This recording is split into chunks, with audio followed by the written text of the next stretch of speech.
One, two, three. Good morning, everyone. How are you, Isabel? Hello, Jaime. I'm great. And you? Good, good. Happy New Year. I don't know if you can say that on the 9th that we're recording this, but Happy New Year. So, Isabel, since it's your first podcast and the great unveiling, why don't you speak a bit about yourself, who you are, what are you doing here at KFan? Sure. So I'm originally from Portugal, and I'm actually based here in Lisbon. And today is actually not that sunny, so I can't say sunny Lisbon.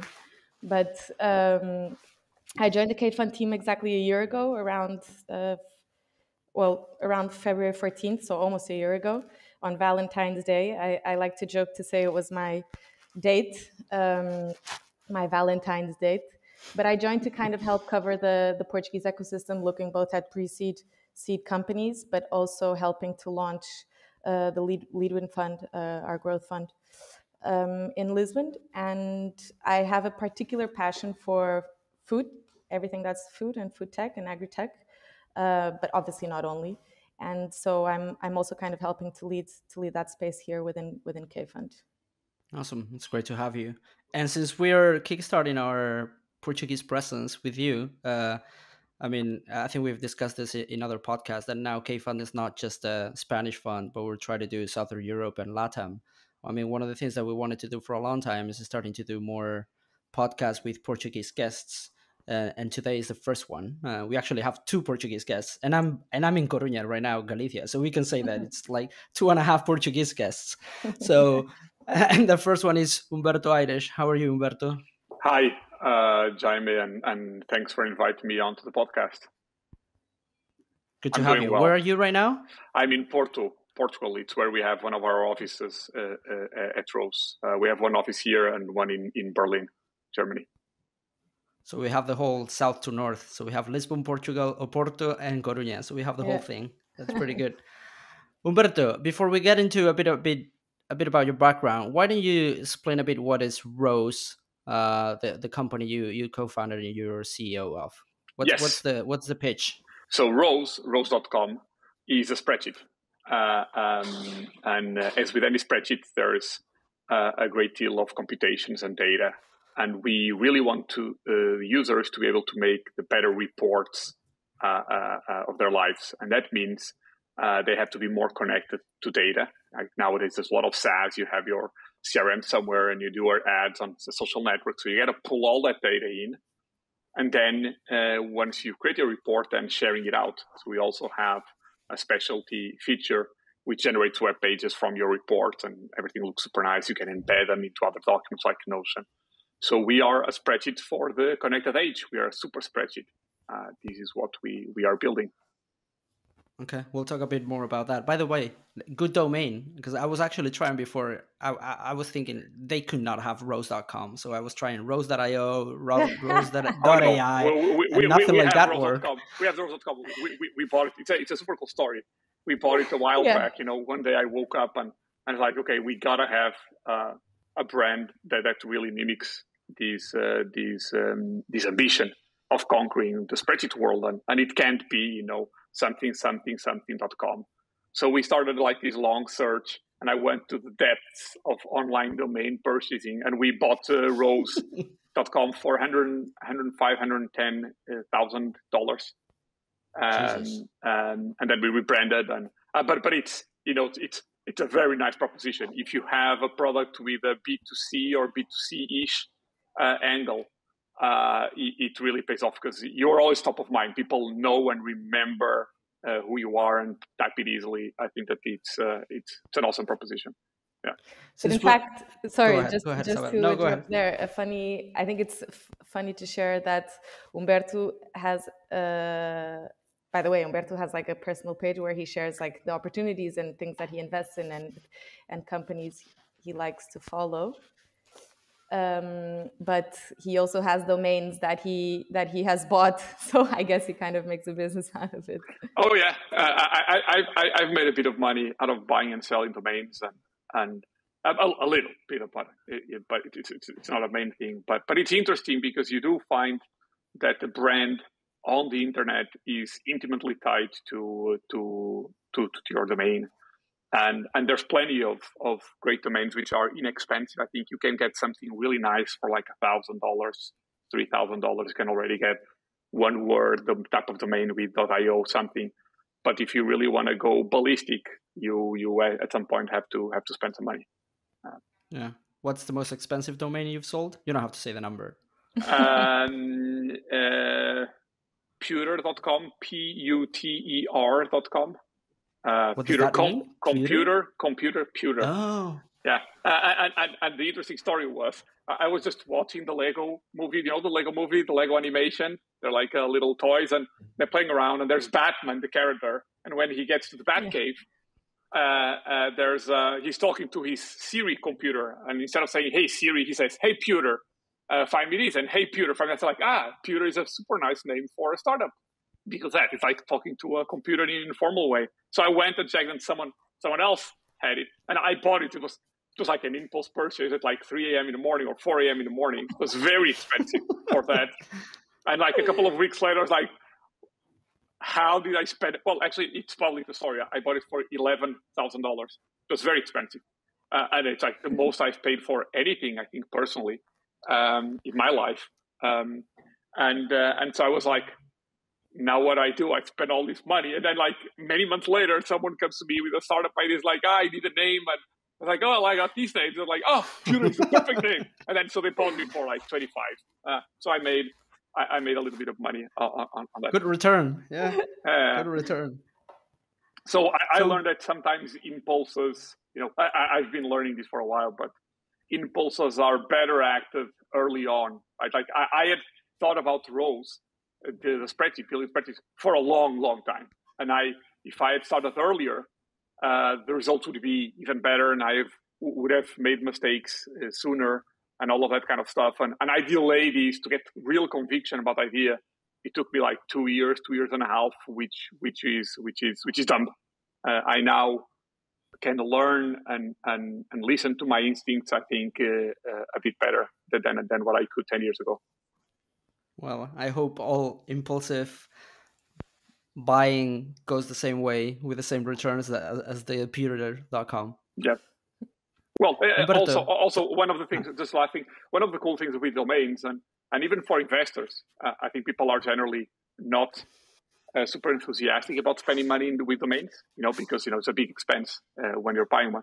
But the good thing is that they are non-depreciating assets, right? Like in the case of an Armageddon, the domain is probably still going to be worth about the same amount of money or even more. Like Rowscom had nothing before, and we've been doing all this link building on top of it. So it actually now ranks pretty highly. So I would say the domain is now worth a bit more than it did when we bought it. So I think that and the same for other domains which I've seen. If it's for a legitimate business, yeah. So before we go into a lot more detail about Rose, can you tell us a bit about your background, Humberto? Before we hit recording, you were actually saying that you have I can actually say there's like a ton of brothers and sisters. Yes. So I'm from a Porto family. So I was born and raised here. And I think the most distinctive thing about me is my large family. I think this has shaped who I am and how I behave and how I am happy in many, many ways. And I'm still discovering some of them, but in many ways. I have 12 brothers. How has that shaped you? Having such a large family, yeah, now that you mentioned we are 12. We are 13. I have 10 sisters and 2 brothers. And I think one of them is you learn how to rely on yourself far more, right? Because, we weren't poor, but by any measure. Like we went to nice schools, but there really wasn't, a lot of money for vacations or even clothes. Like I was, in a private school, but I was probably the only kid who didn't have like weekends clothes. Like, I didn't have Levi pants. And I thought people who had Levi pants. Are you the youngest? No, I'm one of the elder. I thought, having Levi pants made you a millionaire. I really did. I thought, people who have Levi pants are millionaires. People who have a Game Boy are millionaires. People who, have an allowance, like for me, an allowance, having a monthly or weekly allowance was like something extraordinary. Like, fuck, like these people get like 10 euros per week. Like their parents must really be loaded. This is how I created my view of the world. And so I kind of became, self-reliant and a bounty hunter very, very early on. Like I remember being a kid and applying to every single competition and contest that you could go for, like magazine, science stuff.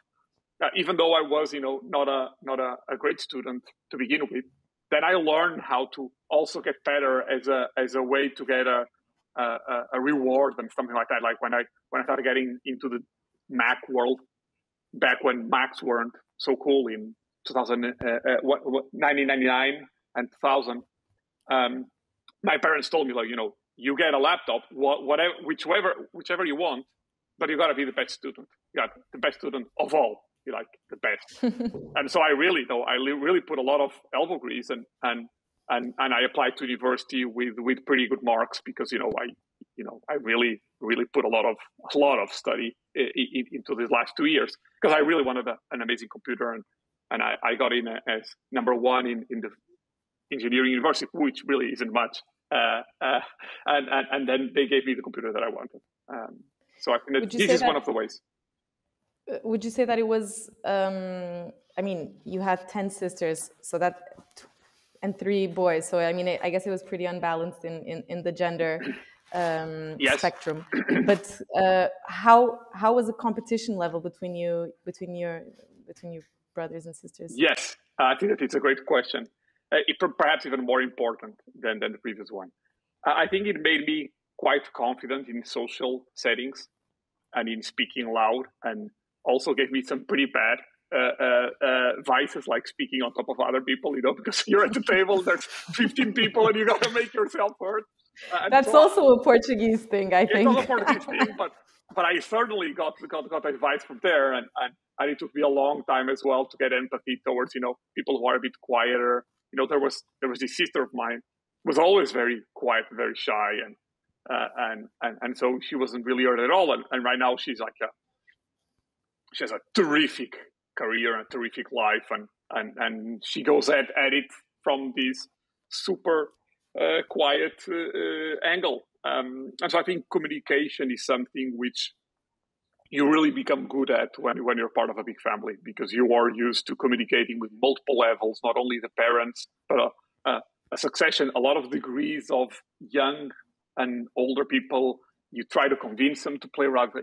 Like one of the things is, what are you going to play when there's many kids? And so you always want people to play what you want to play, right? And so you have to learn how to convince other people, and all of this stuff I think is incredibly useful, even though I have no statistics to back whether people from larger families are more entrepreneurial than other people from single families. Probably not. I don't know. No idea. Super interesting. That's a curious. And you went to engineering school in Portugal, or where did you go? Yes, I went to engineering school in Portugal. Actually, the competition, there was a direct competition with my brother, who is only 1 year older than me. He's also an electrical engineer and computer science major, as I am. So we did the same study. And he's actually a pretty big deal. He's a professor in machine learning and distributed computing in the US, and he did a PhD in Stanford and all of that fancy stuff. I have a feeling like all your brothers and siblings are relatively successful, no? I would say so. I would say that they're all, they're all at least as good as they want to be. Some people have, more normal careers, but do you think there's a reason for that in your upbringing and stuff like that? Yes, I think our parents were always pretty clear that we are going to have to make do with whatever we got from ourselves. This was always part of the speech, like we will pay you up to college, but then you kind of it's your life. You don't look at your parents for solutions. Like it was always part of that, even though they were very supportive. And my father is a very flexible person in that regard. He never cared if we were the best. My mother was ambitious. Is the ambitious one. My mother wants us to be, the best of the best. And for my mother, we're all Nobel Prize winners in some form or another, which is vastly. She whenever there's a newspaper thing, she cuts it and saves it in a folder, and there's everything about all the kids. And so my mother is very, very ambitious for her kids, and she's a doctor, and my father's a lawyer, and he's like, as long as you're you're doing well. I don't really care. But I think that the fact that we were all, hazing each other and interacting that way, and that my parents always worked a lot. I think the example was probably more telling. My parents always worked a lot, and were always very selfless. Like, I don't recall my father or my mother, buying a watch for themselves, or I'm going to go out and buy a dress for me.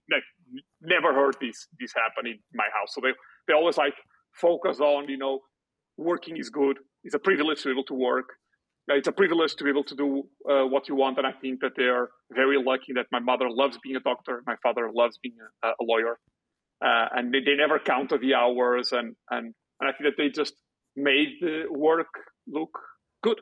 And so we think that they never complain too much. So I think that we grew up thinking, working is pretty nice. It's a pretty nice thing to do with your life. I think that this is probably the biggest thing. And you graduated, and what did you do after school? Yeah, okay. So on university, so I did the first three. It's five-year program. I did 3 years in Philp. The last 2 years, I kind of was jumping around between the faculty of the University of Engineering in Porto and Caltech. I was in Caltech doing undergrad research for driverless vehicles, doing computer vision algorithms that the cars see the roads. This was 2006 and 2007. Way before driverless cars became cool. And so I kind of then, it's like, I don't want to study anymore. So I kind of used that research time to kind of finish some courses back home, just presenting some papers. I was just like, does this fit any of the courses here? Yes, it fits this one. Then I'm going to go for that. And professors were pretty flexible, so that was fine. So I ended up the degree with this mixture of California and Porto work. Yeah. I also realized I always fancied that myself as a scientist or an engineer, and I learned at Caltech and Philp that I am a terrible engineer. I'm nowhere near any of the engineers which we have in our team. Like, they are orders of magnitude, at least 2 orders of magnitude better at programming than I was. And I programmed a little bit, in C++ and in Python. I did some little tricks. But the way that modern applications are built with these layers of software, and there's infrastructure, and there's so many frameworks. You don't even use code purely. You have framework which models how you should think about the programs. Like, that is way too much for my mental capacities. And this is good because, made me trust the engineering people. And I established a symbiotic relationship with them, since very early. I know what they're saying, but I can't do it. So there's this back and forth, which I really recommend. Trust your engineers. And also, it got me on this path of NoCode and low-code, actually, early on, because the thought was, and this is truth to call, what I really believe in.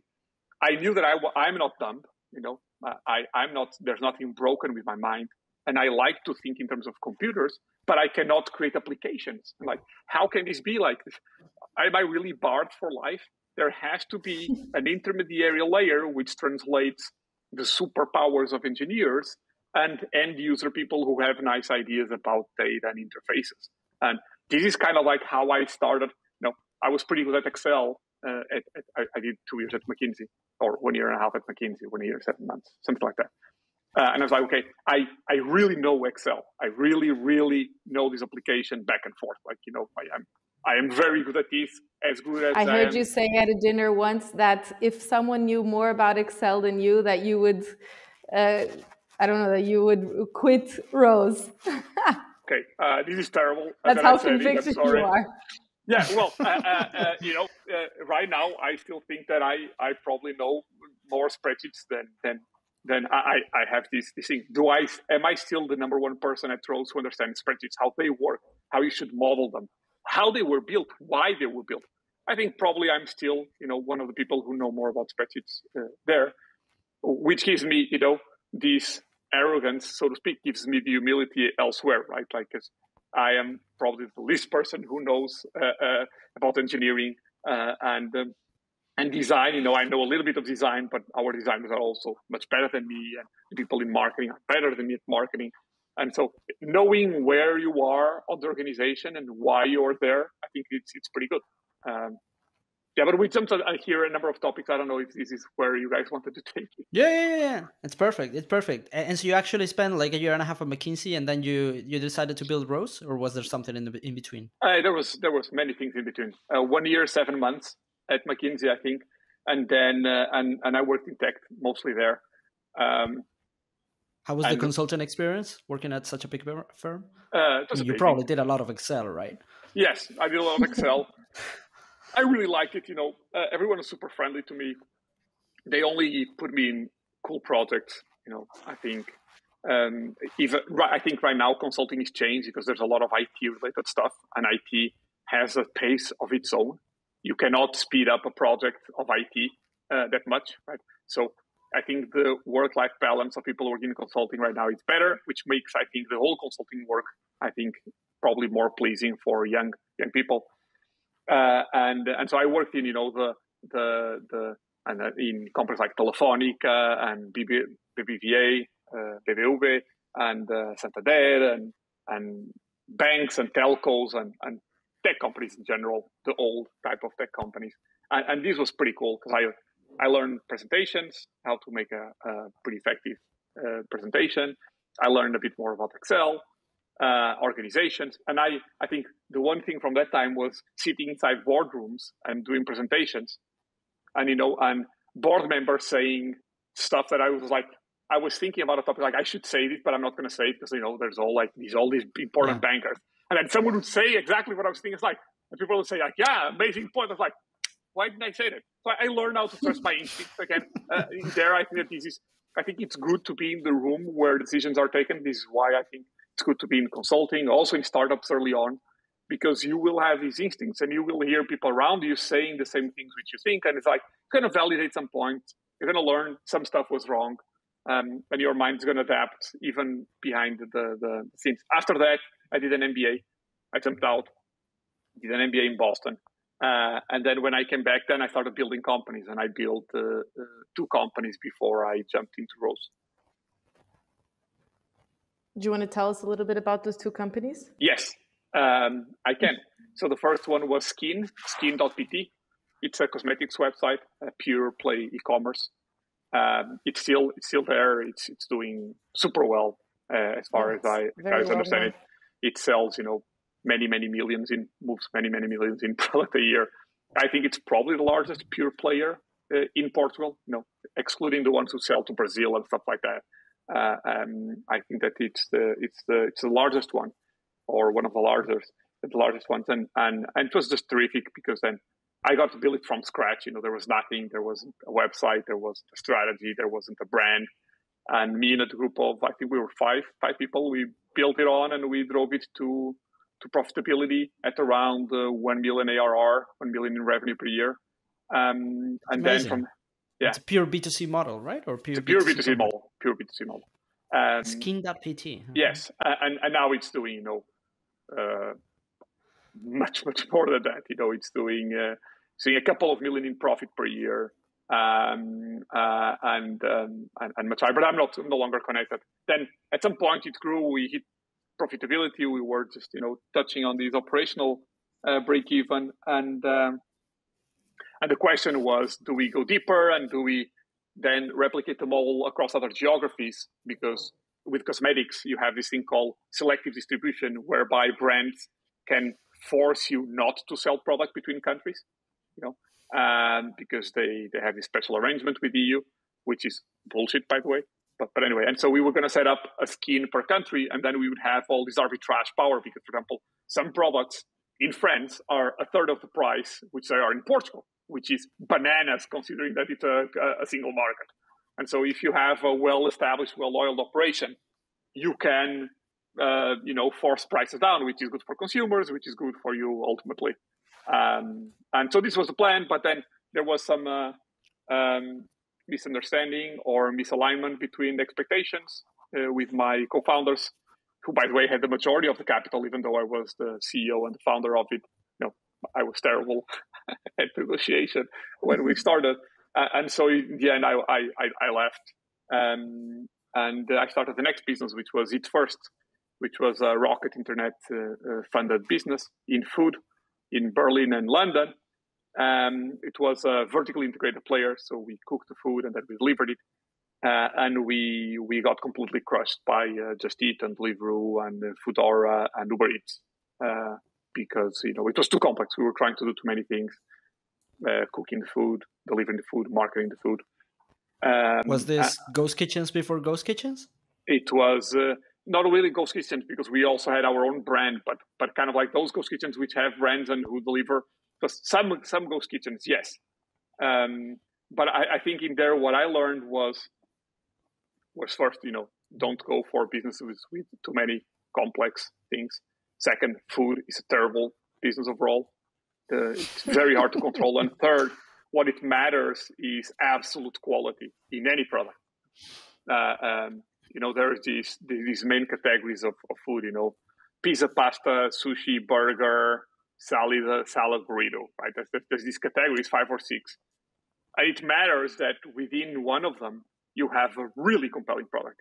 There's this burger, like in Porto, called Curb, which is the best burger I've ever had. Like in Europe, in the US, like it's a terrific burger. They do everything in-house. They cook the bread in-house. Everything is done by them. And once you get to that level, then you go online and you see that they have 4,000 ratings and 4.8 net rating. And you really see that the fact that they really pour a lot into the attention of the quality, the experience, really pays off in the long term. They have only one product, and with that one only product, they can be the best one, right? It's a different question whether they can scale. And I think the same applies to software. Like people frequently boast when I'm doing angel investing. Some people come to me and say, we have this product that we do far more than our competitors, and this is why we're going to win. It's like, it's terrible. Like, you should be able to win with less than your competitors. That's how I know when it's a really good idea. The least amount of product you need to ship.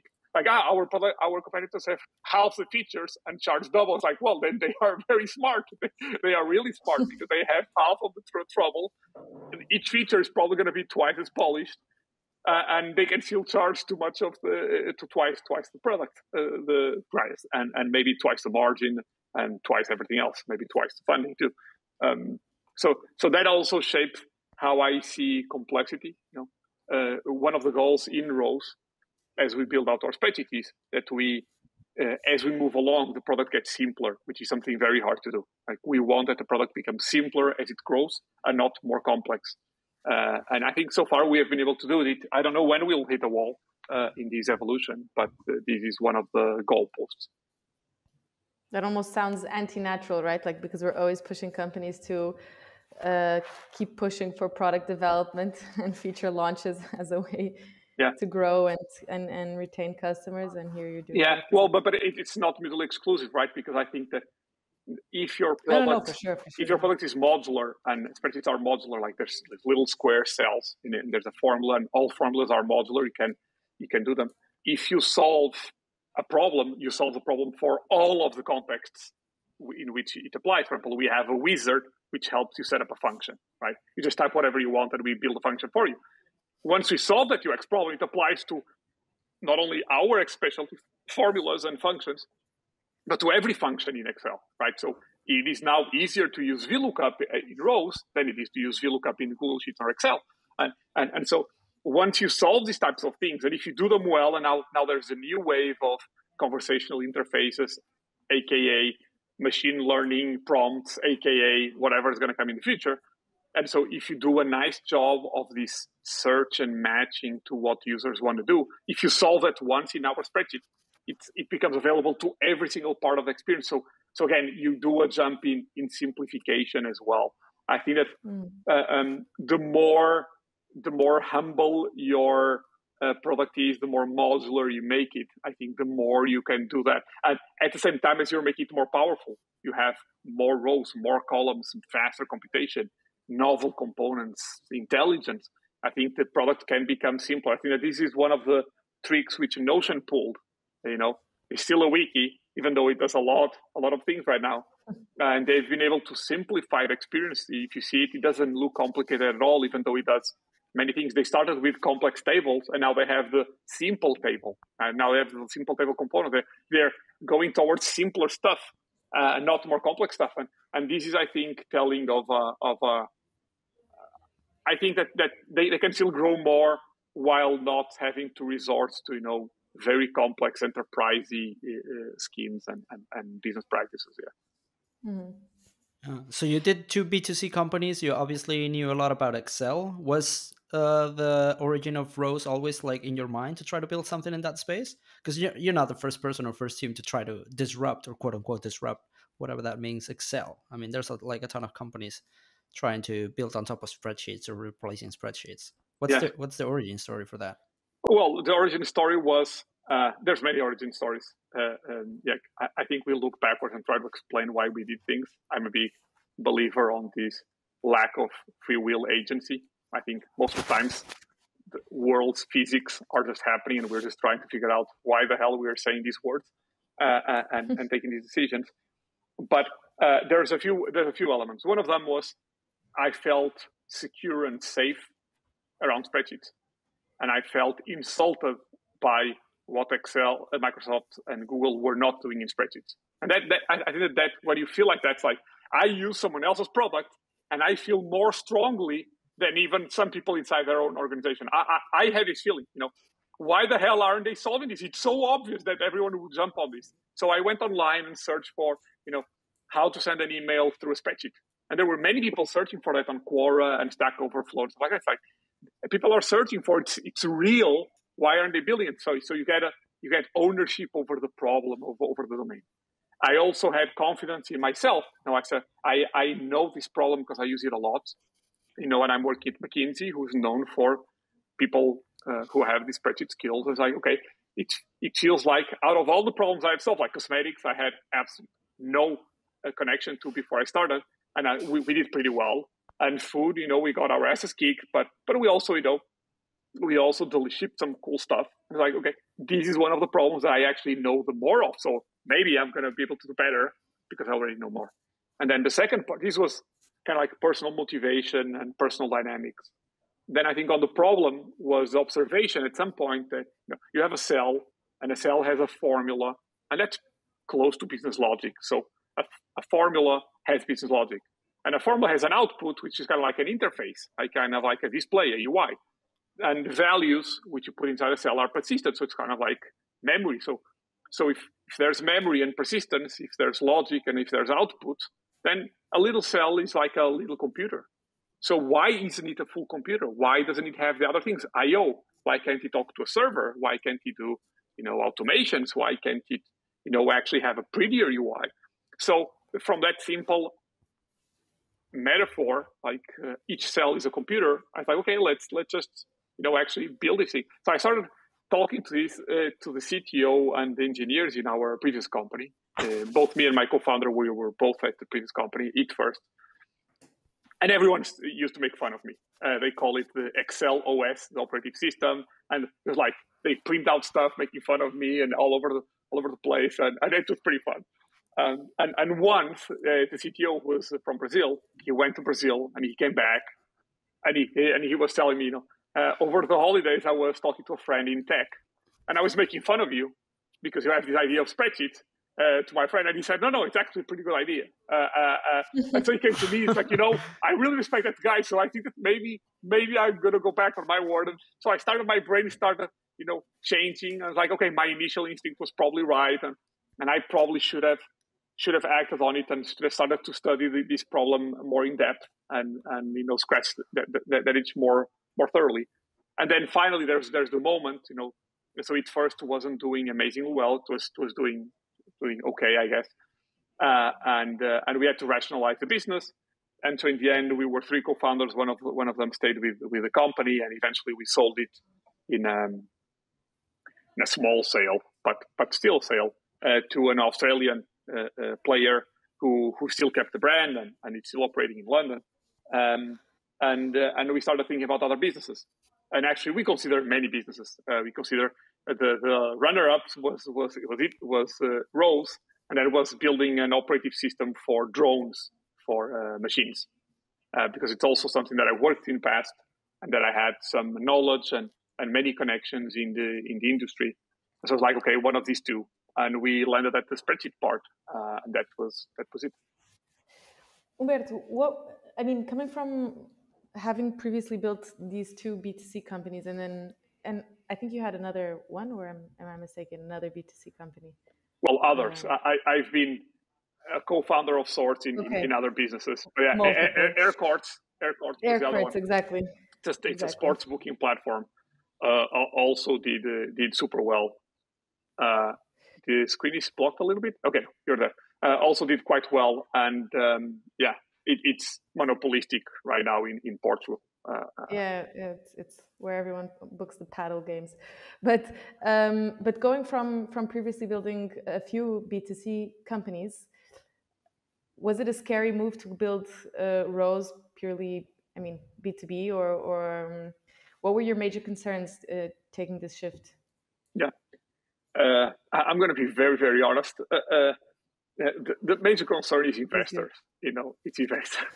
it is funny, investors, which is weird because I have a super cool relationship, I think, with all kinds of investors, both the ones who say yes and the ones who say no. But the having to convince people to give me money is one of the most awkward things to do in life. I have a terrible relationship with money in terms of the mentality and the framework. I don't necessarily know how to anchor discussions, how to value things in the beginning. You also see valuations all over the place. You see, ideas getting lots of money, ideas getting little money. It's such an awkward feeling for me. But generally, I have no fears regarding the operational side.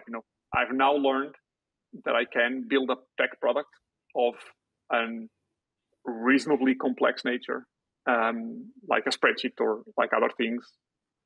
And more importantly, I think that I can abstract in my mind and in slides and in drawings how complex system works. And so I think that this is pretty valuable.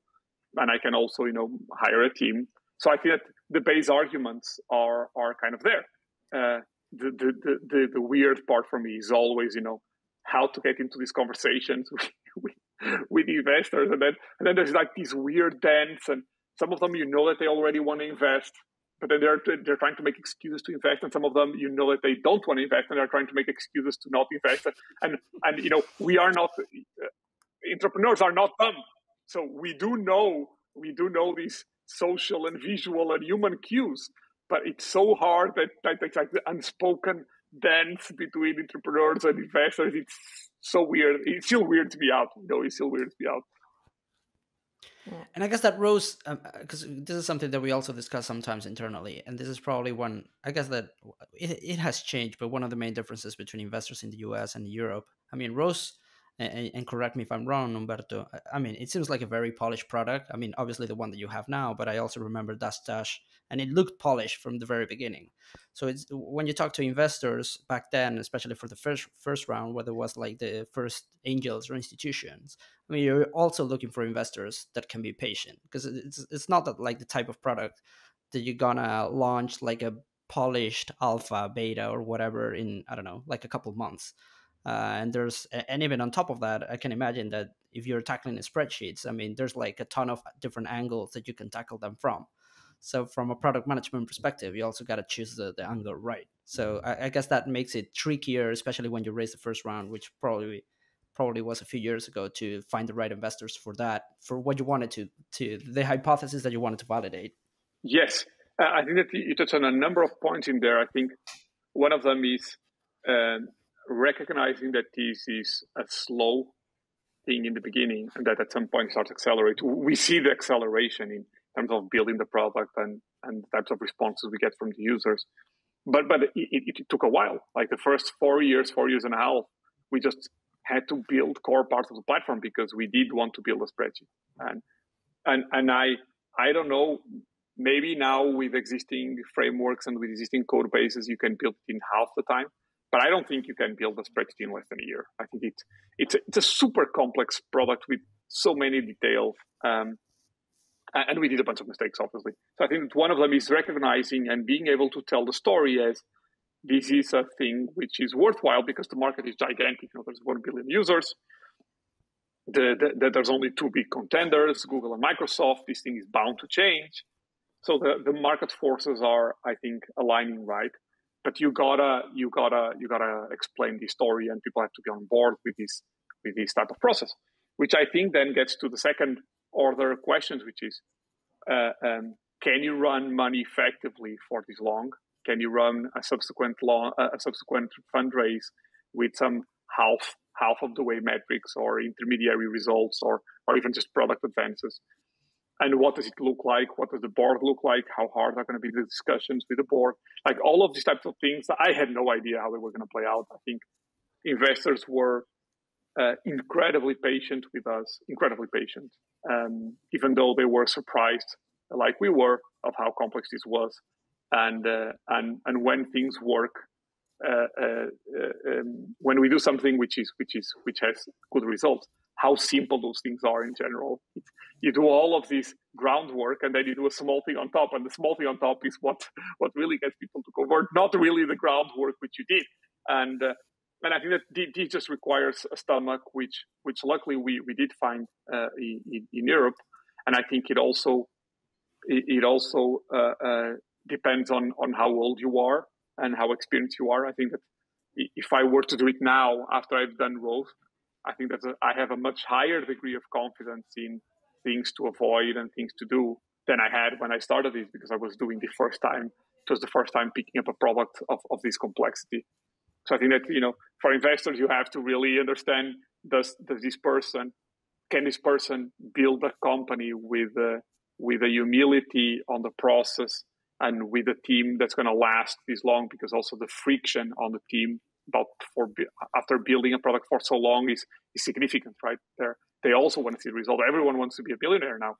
And so all of these types of questions, I think, are the hardest ones. Like, how do you create an operating system within the company for better results? How do you know when it's time to accelerate and to go to market? How do you listen to concerns of investors and the wider public and merge all that in? Because everyone has an opinion about how a spreadsheet should work. We get like a lot of feedback, and you can't really do even a tenth of the things which people ask you. How do you stick to your guns? I think those are all experiences which entrepreneurs should want to get. And ideally, if you've already got them, I think you're very well positioned to build a product like ours. It's an incredible ride. It's an incredible ride. You're both an investor or an angel investor and an entrepreneur. What are the overlaps that you see that you can actually take in from both experiences, and it also helps you thrive in both paths? Yes. Well, I think that the experiences are really, there are many investors who are famous investors who never were operators, like Fred Wilson is one of them, famously so, or not a tremendously big operator, at least in his own words. But I think that the experience matters a lot. I think that being able to trust people, really trust them in an operational, technical sense, is something that I've learned, and which has made me a better investor and also a better operator. For example, the fact that at Airports, my co-founder Andre, he was the one running business. I helped him run it for the first 6 months, doing the first prototype, and then he just took off with. We disagreed on, I would say, maybe 50% of the decisions, and because he was the one operating the business, I always told him, you are the ones running it, so you get the last say. And so he did how he pleased, and he was almost always right. The operator actually has, your mind suffers from a paranoia, which in the end is better. And that really taught me a lot. And with our board, and when I invest, I always take this thing. You really have to trust entrepreneurs. You really have to trust entrepreneurs. And the way you act has to be on some super high level things. And I think one of them is being focused on sales, right? Like, you have to have something that really proves that your product is working. That has to be counted in how many companies are super happy, super engaged with your product, etc. And in the end, there's no amount of roadmaps which can show a better picture than actually people using your product. That is one of the things. But then in the middle, you have to inject the types of technical conversations that make your product faster and better for everyone else. Like, how do you sell a person doing a company that having a simple UX and a more powerful product is better? How do you show them that, and how do you give them the feedback that the product probably isn't good enough? Yeah. Can you just give us a quick status point where Rose is in terms of users and stage? Yeah. So last year, so end of 2021, I think December, we baptized the product as a V1, and we started going out then. We had, I think, around 15,000 users. And now I think we have 40-something thousand. But out of which, only a subset of those are super engaged. And our two key metrics are week 3s and virality. Week 3s means people who have been going for 4 weeks or more, so week 0, week 1, week 2, week 3, because that's a proxy for habit. Like we have weekly active users, and then you have week 1s, which are people who have been here for 1 week or more. That's the proxy for people who have had an aha moment. If you had an aha moment on the first week, you're going to come back the next week and after that. Week 3s are proxy for habit, and week 12 proxy for retention, real long-term retention. We found that week 3s really are a great predictor of success in our case. We see a super small drop between week 3s and week 12s. So they are really, really close to each other. So we know that if you've been coming for 3 weeks or more, kind of like a done deal, and you are a user we can count on. And then there's virality, which is people who come into the platform through the platform itself. So either team members inviting other team members, or inviting guests, or sharing a spreadsheet and then someone likes the spreadsheet and then converts, or going to our public spreadsheets community, finding something they like and then converting from that. And these are the two motions which we now are improving. We are, hopefully going to hit V2 this quarter. And we are in all the final stretches of where are we? So we're still not a successful spreadsheet, I would say. We are not Google Sheets or Microsoft Excel. That is our bar for success.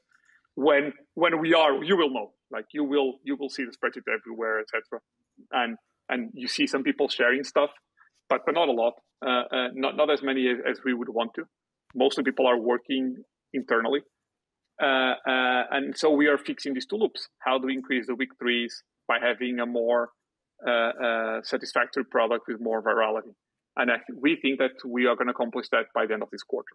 So this quarter, we're going to baptize it V2 because we have so many things coming out that is really going to be, it's going to be a blast of a quarter.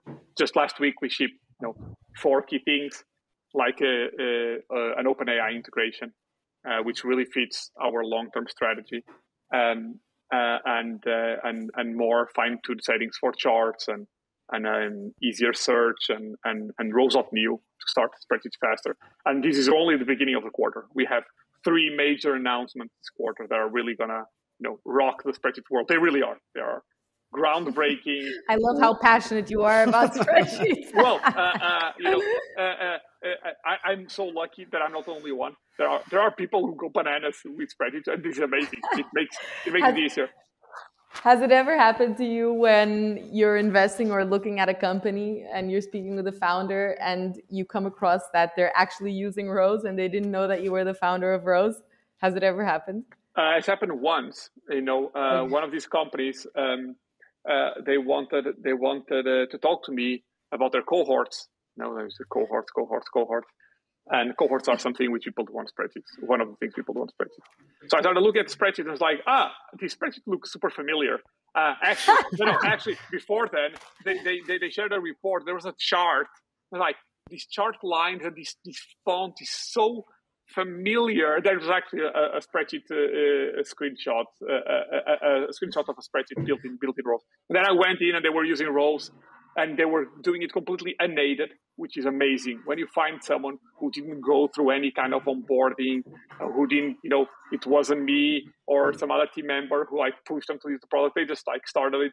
And when people say, why do you use Rows? I like it so much more than Google Sheets. That is really like your your heart Yeah. gets all glowy and warm and fuzzy, and it's an amazing feeling. It's funny because we invested in we have a portfolio company that does online recordings for meetings where you can transcribe and share and do a bunch of stuff. And so many times when we record our calls, companies that we're talking with, they're like, "Oh yeah, I know it pretty well. We also use it for our internal meeting." And it's like, okay, yes, one more customer. Yeah. It's amazing. But it's amazing. Humberto, just to piggyback on your last point, who would you say is your super users? Like, who is this really targeted for? And did you always market your product for those super users, or you kind of, because in a way you're saying that you're simplifying the product over time, and it's really hard to like keep adding value, but delivering it through a simplified product experience. And does that widen the target audience, or does that narrow the target audience? And who is this target audience? Yes. Well, the target audience has the real audience has always been wide. Even though we've tried at times to make it narrow, people go in with spreadsheets. Like people go in and they start doing other things with spreadsheets. So I think that this has always existed, and I think it will always exist. The large use case and the most successful people in our usage base are business people, in particular marketeers, who are building spreadsheets with reports and analytics for their business. Right? I think spreadsheets are really shine when you use them as a tool for thinking. Right? You have a business, you want to improve your business, you have to get assumptions, you have to do experiments, and then you have to collect data to see if those experiments worked well or not. And if you're going to do that in a sufficiently scalable way, you're going to have many people in your company who think, not only executing, right? And if you have many people who think, all those people are going to be smart enough to create their assumptions and to track what they're doing. And you won't need to do, I know there's a central BI and there's only 5 charts and everyone, like they will be able to debug problems on their own. Sometimes you've got to go deep and get a particular metric to see if you're improving something like that. Spreadsheets are very good for that. Now, you can very accurately and very fast encode a problem and then just share a conclusion with that. And so I think that business people within business people, marketing people, and reporting is what they do. Reporting for their analysis and what they're doing. Some of these analyses are repeated, like our Rose dashboard that we share with our investors. It's updated every week, and we add notes and comments to it. And it's the central dashboard. It has everything. There's the acquisition, retention, virality, monetization, activity. It has all of those, quality, all of those metrics. And very quickly, once I imagine our investors, like first thing in the morning on Monday, go there and start checking stuff out. And some of it is one-offs. Like it was paid for a particular problem. You do it once, you share it with the team, you take a decision, then you move forward. I would say that parallel to this, there are many, many, many other use cases which get used. There's operations people who automate messages, for example, sending alerts whenever something happens onto Slack. This happens a lot. There's a lot of data gathering, so teams who collect data or who want to share invoices, ready-made invoices through a spreadsheet with their client. And then you have everyday spreadsheets, which are essentially just you get some data, you import a table of data, you do some computations over some columns, you do a small summarization of the data, and then that's it. So we do see a lot, but just reporting in general within the marketing. And why marketing? It's just what we started to digitize. We started building out integrations for marketing. So we have all of the ad products, Google ads and YouTube ads and Instagram ads, Twitter ads, LinkedIn ads, like all of the ads, really. So you can pull all this data automatically into Rose. And so I think that it's natural that people in marketing are the ones who first felt attracted to this, because this is where we have more coverage over the data part. And in terms of go-to-market, Humberto, was always the idea to be like product-led growth, freemium model? Did that evolve? Yes. What's any learnings this was always, there? Yeah, it was always it was always the case. We did have different types of positionings in the past. So in the beginning, we thought, we're going to be a no-code builder. We're going to tell people we're a no-code builder. People but words have meanings in the consumer's mind, and you can't really change it. One thing, also another thing which you learn, if you tell people we are a no-code builder, people imagine drag and drop panels and exporting as an app. This is what people like. No, we are a spreadsheet, no-code spreadsheet. The people still imagine drag and drop like that, no matter how much you tell it. And so we did learn that we are a spreadsheet with no-code flavor on it, more than we are a no-code product that has spreadsheet interface. I think that the ordering of elements is important. We never really tried an enterprise angle, like going first to sales. Also because the product grew naturally from an alpha to a beta, etc. Whereas I think enterprises require, let's say, Goldman Sachs wants to adopt us as a spreadsheet. The level of requirements which they have, security and otherwise, it's going to be big. Now, we do want Goldman Sachs to adopt our product. It would be a hallmark of our success if one of these big companies says, right now, so we're going to ditch Excel and we're all going to use rows for our future spreadsheets. This would be amazing. Hopefully we'll get there. There are advantages to our enterprise play. For example, one of the things enterprises complain about is shadow IT, which is the phenomena of little mushrooms of applications appearing because you sign up with Google or something, and then you have these little lakes of data everywhere, or fridges of data everywhere. And people don't really like it. The CIOs don't like it because of the security and privacy angles. But I think actually products like Rows are a solution and not a part of the problem. When you say the average SaaS the average enterprise has more than 1,000 SaaS on it, it's a statistic. This really speaks to the nature of your business people will want to connect that data. And so if they are using Rows as a spreadsheet, we know who's pulling the data. I know if it's Isabel abusing the Salesforce data or if it's you, Jaime, right? And so we can actually map out the usage, even though we are giving flexibility to your business people. We actually learn, we know who's using it and how they are using it. And so I think that in the future, we are super well positioned to tackle on the enterprise sector with the product like ours. So go ahead, Isabel. No, I was just gonna piggyback on the no code topic that you were mentioning before, like how people imagine no code as a drag and drop kind of application. But so before we started this call, we were also asking you, like, what are some of the interesting topics that you like to talk about and share? And I think it would be interesting for you to share us a little bit about, like, what's your view on the future of no code and how do you see it developing? It's very interesting. So I think that, again, and I'm going to be, this comment's going to come as extremely arrogant because it's going to go against the practical thing. It does favor us. So another reason to be suspicious of my argument. But I think most of the no-code and low-code things are going to die. And I think the platforms which are going to survive are native to a type of problem like spreadsheets or other problems like security, etc. And the reason why is, there's a lot of these builders who you drag and drop and they output little apps. But the problem is that they are super dependent on the underlying framework and underlying interface. Right?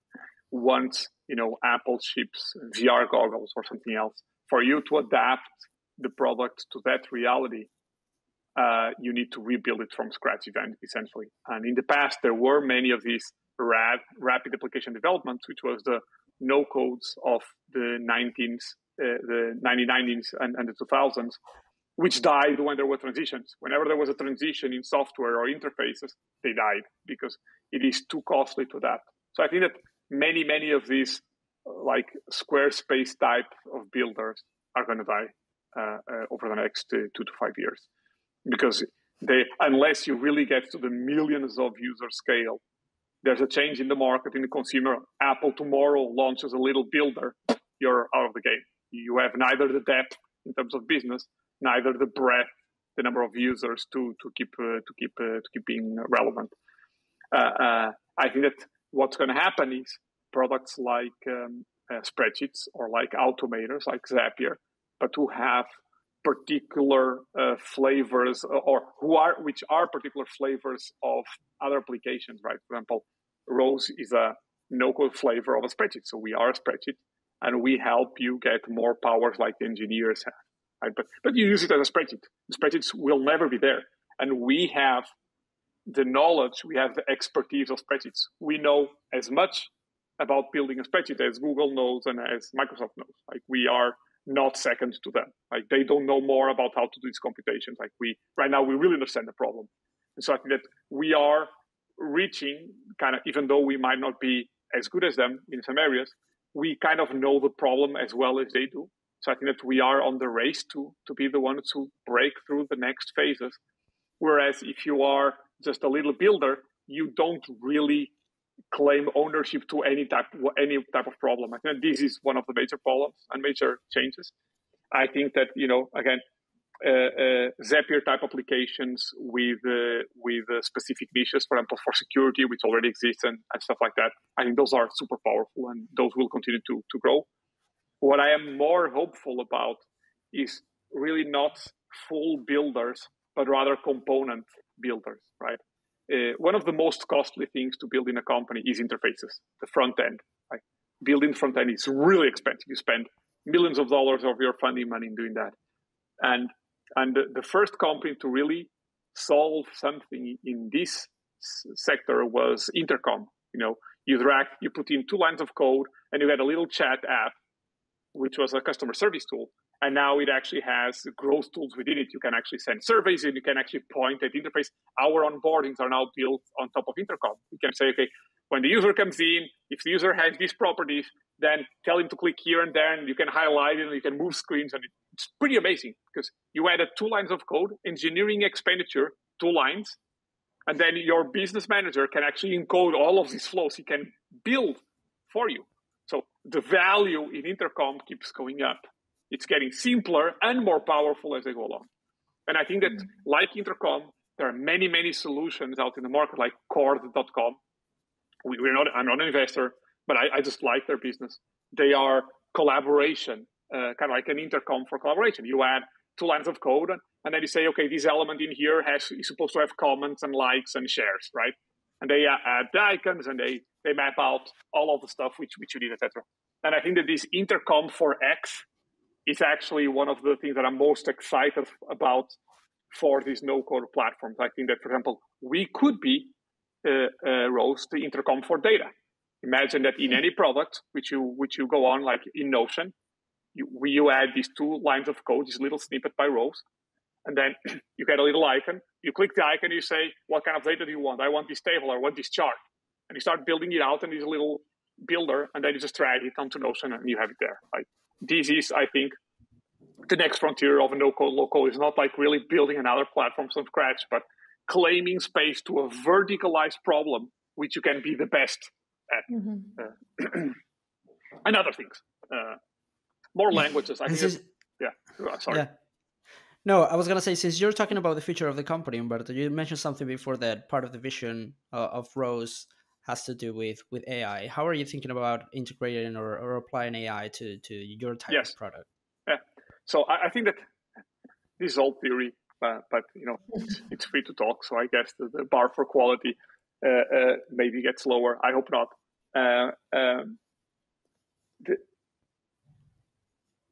The future of AI, I think the best thing you can do is focus a little bit and think about what is not a demo, right? I think that many of the things that people do with OpenAI are not for spreadsheets, like, generate a list of 10 countries and the flags and stuff. It's pretty fine. It's super cool to make as an example.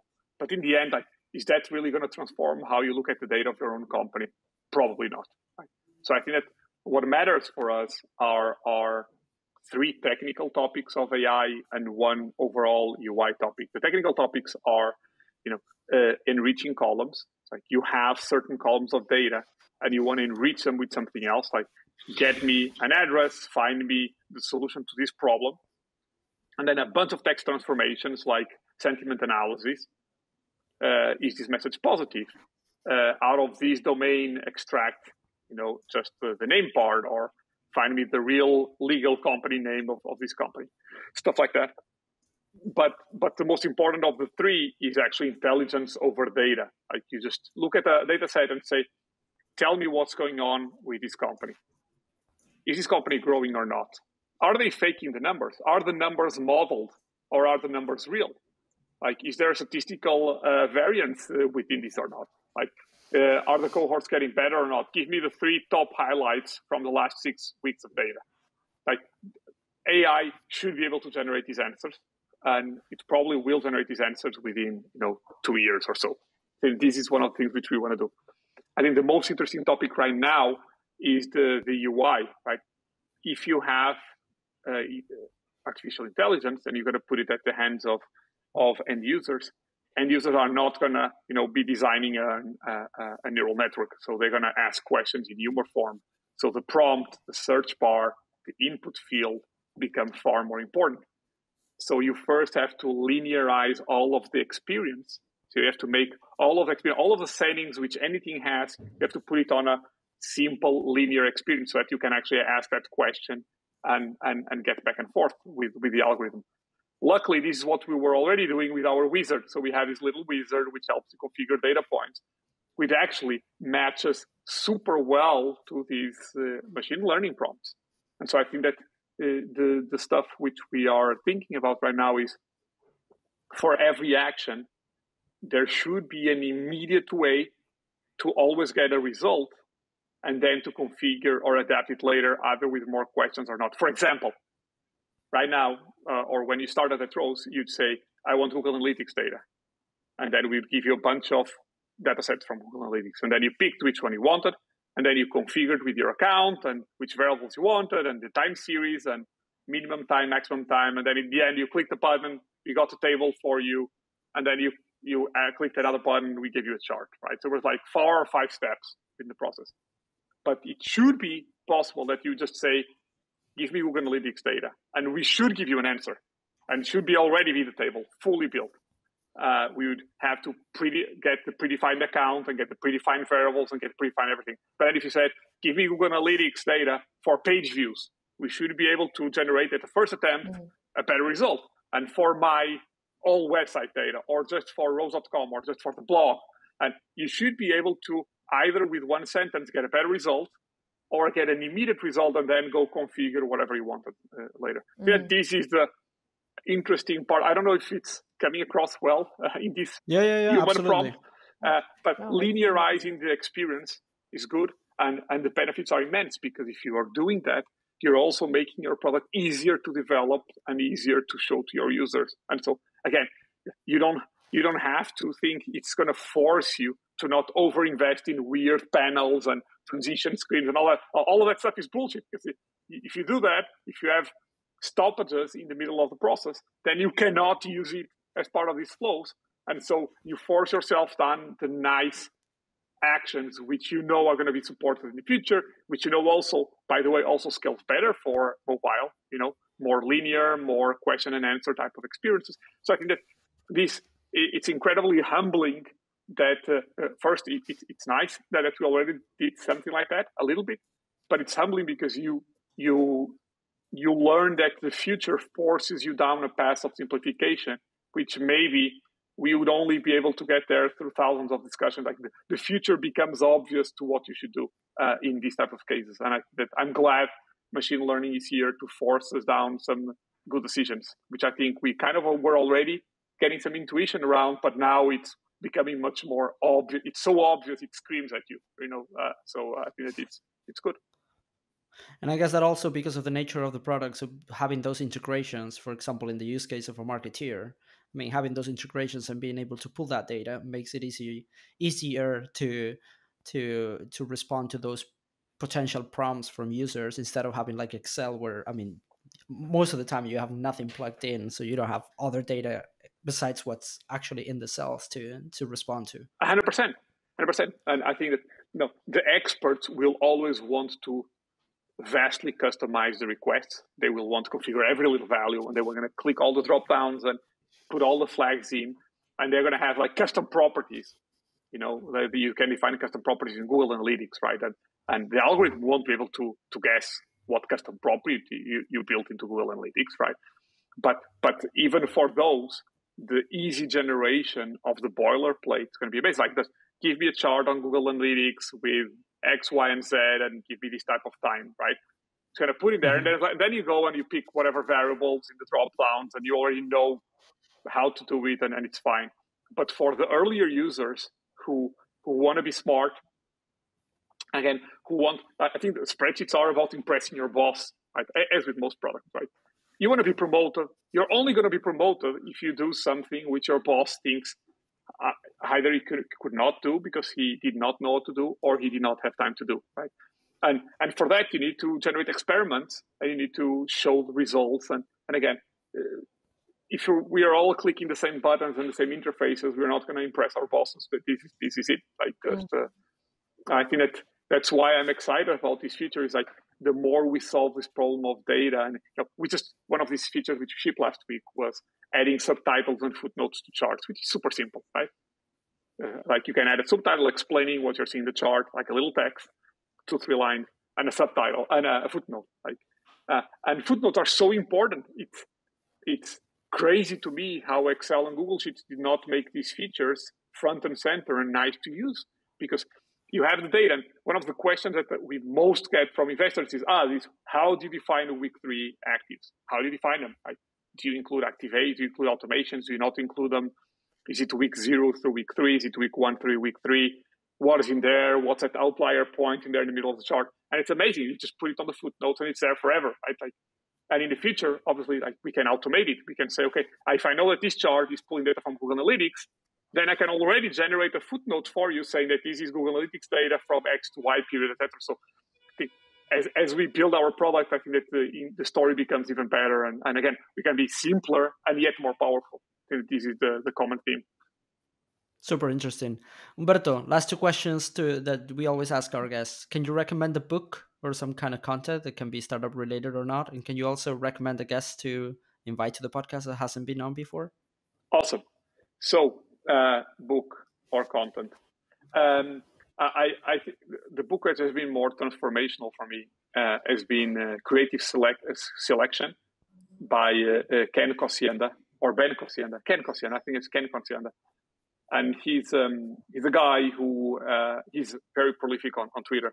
He's the guy who worked at Apple, and he's the one who coded the first keyboard for the first iPhone. And I like that book because it agrees with me. I have to say, but it says that, and it agrees with many other people who say that not all product decisions have to be made through a bureaucratic system where there's a product manager.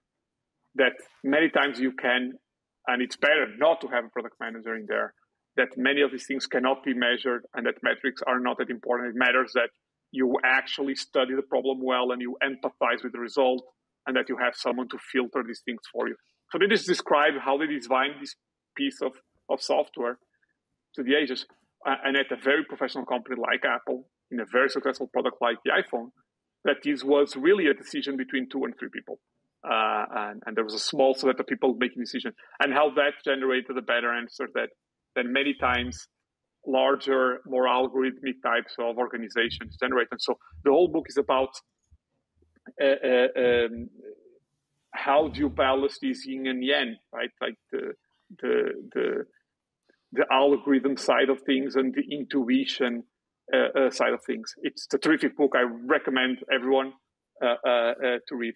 There's also this thing which you probably already know of, Ben Thompson's Stratechery, the newsletter that I read every single one of them. They are amazing articles. They really explain what's going on in the business meets internet world, and it explains things like the chip shortage and what's this power struggle between the US and China.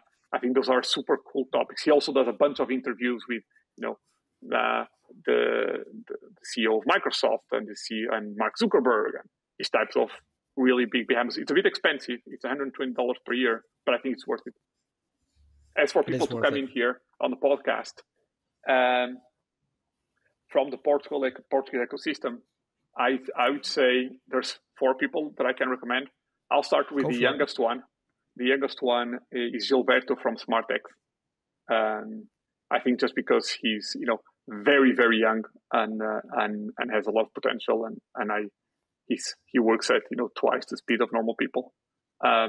And he reminds me of another great entrepreneur, which I think you guys should also try to get in here, who is Virgilio from Sword Health, who is already which is already a unicorn.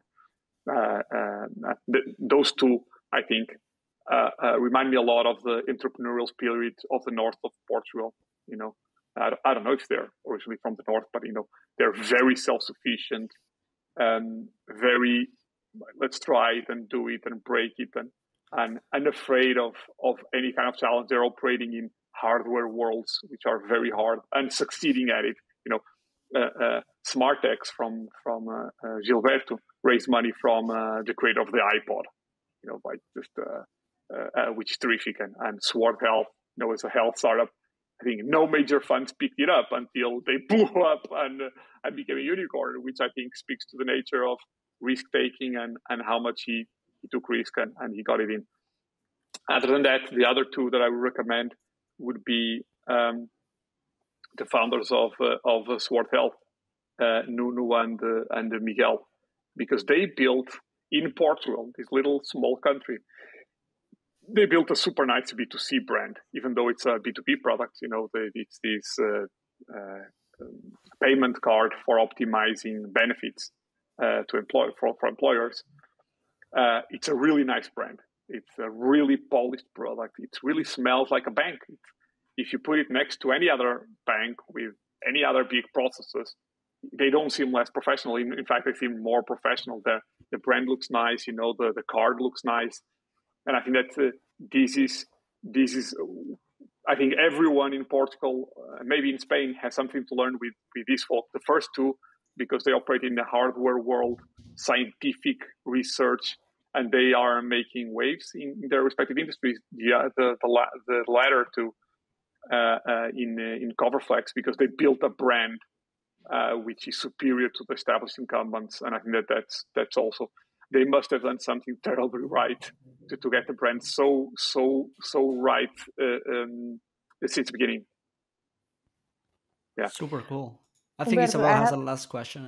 Yeah, I have a very last question, which is for the founders out there building like product-led growth company.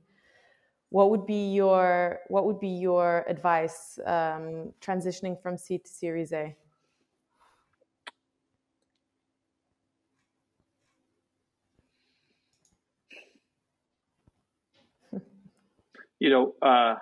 This is going to sound very VC-like, but I think you have two paths, but really you have three paths. The most unlikely one, which you can still try to pursue, is you are a technical genius and you build a product that is technically superior. And even though you're still not out there, you're operating in open AI territory, machine learning, best results ever. You don't really have many users, but you show it to your investors. They're like, okay, we're convinced this thing is the best. Don't recommend it. It's very unlikely. But if you can pull it off, I think you can do an amazing transition between seed and Series A. The other two, which are more normal and more VC-like, are you have to choose one of the two paths, which is either you have lots of users who are engaged with the product, no monetization, or you have a smaller cohort of people, but who are super high engaged to a point where they're paying, like some companies are paying, like, you are seed stage, but you have, 20 paying customers, something like that. And I think that the investors respond super well to that. There's like 20 different companies paying for a product. You kind of demonstrate you're on top of business. People trust you with their money. Obviously, it doesn't matter if you're charging $5 per month, but if you're charging a good amount of money, I think that investors will see that there's a business.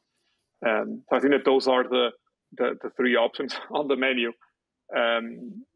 Between these last two, I always prefer get more users who are engaging with your product, because you can solve the money part later if they're really happy with your product. And if you can get thousands of people happy with your seed stage product, then maybe you're off to amazing things. Cool.